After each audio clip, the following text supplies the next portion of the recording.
일본 기시다 후미오 총리의 방한이 하루 앞으로 다가왔습니다.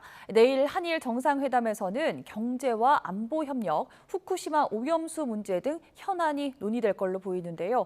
과거사 문제에 대한 일본 측의 호응 메시지가 있을지도 관심입니다. 대통령실 취재기자 연결합니다. 박석영 기자. 네, 용산 대통령실입니다. 네, 기시다 총리의 1박 2일 일정과 대통령실 분위기 전해주시죠. 네, 윤 대통령은 오늘 공식 일정 없이 막바지 정상회담 준비에 심혈을 기울이고 있습니다. 대통령실 참모들은 정상회담, 만찬 등의 일정을 준비하면서 회담에서 오갈 의제에 대해 물밑 조율도 하고 있습니다. 대통령실 청사는 리모델링을 하고 있었는데 기시다 총리가 오기 전까지 공사를 마무리하기 위해 속도를 내고 있습니다.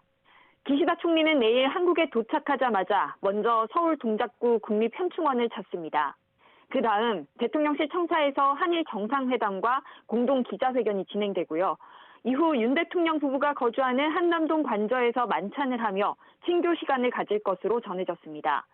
지난 당일 때 윤 대통령이 기시다 총리와 2차에 걸친 만찬 시간을 가졌는데요.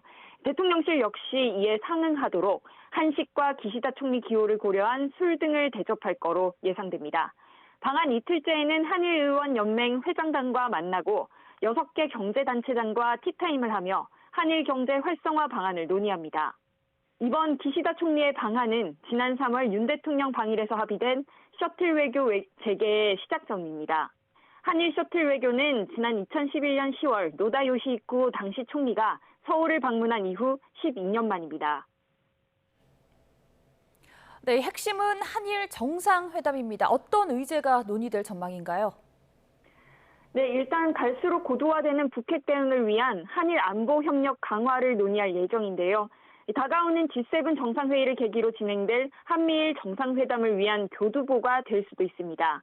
또 반도체와 배터리 등 첨단 산업에서의 공급망 협력을 통해 공동 이익을 낼 수 있는 방안 등을 논의할 예정입니다.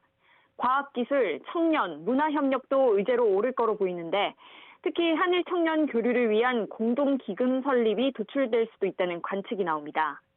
우려가 큰 후쿠시마 오염수 방류 문제에 대해서도 의견이 오갈 수 있습니다. 현재 금지 상태인 후쿠시마 수산물 수입 문제는 거론되지 않겠지만 오염수 관련 조사를 양국이 함께하는 것에 대해선 협의할 가능성이 있습니다. 무엇보다 관심이 큰 부분은 기시다 총리가 과거사 문제에 대해 사죄나 반성을 언급할지 여부인데요. 대통령실은 셔틀 외교 재개 그 자체의 의미를 부여하며 진전된 태도까지는 좀 더 시간이 걸릴 것으로 내다봤습니다. 하지만 그러면서도 기시다 총리가 전하는 메시지를 끝까지 예의주시할 거로 보입니다. 지금까지 용산 대통령실에서 YTN 박석영입니다.